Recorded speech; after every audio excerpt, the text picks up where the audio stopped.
back to Skippers. Today I have 5 must-add players for your fantasy baseball teams in Week 17. First player this week, I am going to read Detmers of the Angels. He is 20% rostered, 3-3 so far this season, 3.84 ERA.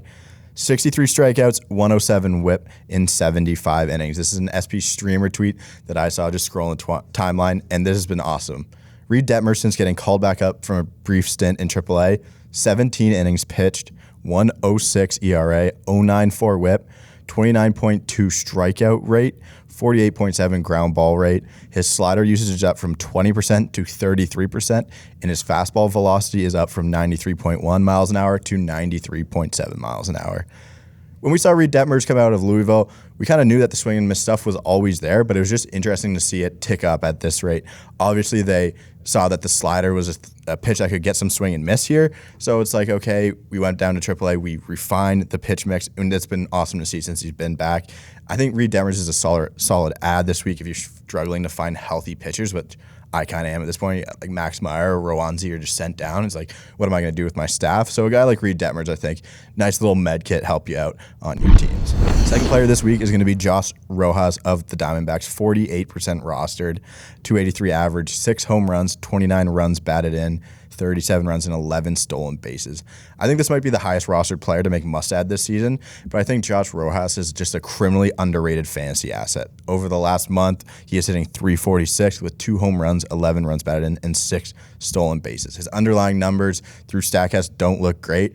Why don't they look great? It's a guy who doesn't hit the ball hard. I mean, if you don't hit the ball hard, you're not going to have those high expected numbers, and you got to kind of differentiate it from, is this guy just not good because he doesn't hit the ball hard, or is there value because of what he can do? And I think his ability to run a high average and steal bases is an asset to those in most all league formats. He has eligibility at 3 infield positions, so again, injuries stacking up at this point of the season. If you can throw a guy like this on your bench, 3 infield position as well as the outfield position, sorry. If you can throw this guy on your bench as a bat, I think he can really help you out, so that's why I'm picking up Josh Rojas.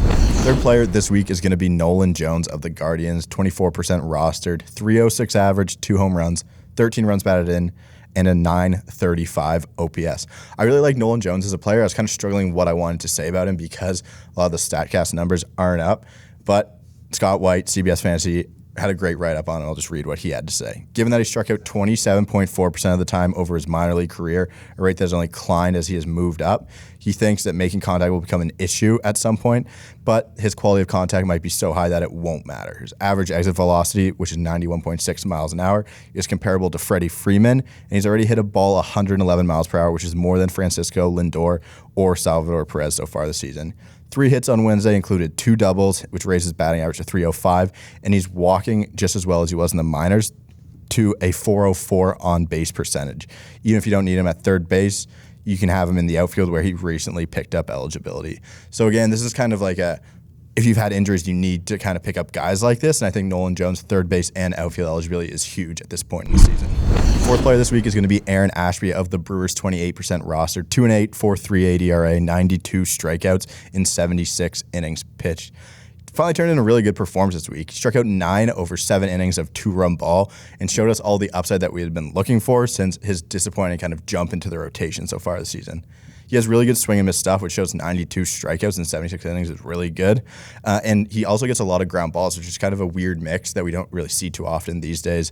A walk rate of nearly 10% has really killed Aaron Ashby so far this season, but his advanced numbers look really good. His barrel rate, strikeout rate, whiff rate, and chase rate are all over the 78th percentile. Shows us that the stuff is there for Aaron Ashby. He just needs to put it together, throw some more strikes. I think he was 73% strikes in his start on Monday, and if he puts that together, I mean, there's nothing not to like about this arm as a huge lefty. Good stuff. So I'm going to pick up Aaron Ashby before he just breaks out here at the end of the season.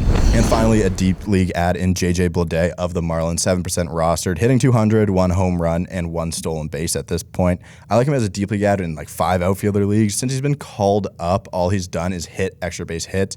Of his 4 hits, 2 are doubles, 1's the home run. What JJ Bleide is about is a guy who can hit for a lot of power. He will get on base at a decent clip, but he has a lot of swing and miss to his game. AAA so far this season, he hit .229 with 20 home runs, 52 runs batted in, 60 walks, but 99 strikeouts. He's been hitting in the middle of this Marlins lineup, who's had an absolutely incredibly tough time trying to score runs. So they should give him good run in the middle of this lineup for a month. Like, they have no other reason to not be playing JJ Bleide in the middle of that lineup every day. So I think he can give us some good production, especially in your deep leagues. Thanks everyone for watching. Don't forget to join the Discord, keep subscribing, and I will see you guys next week.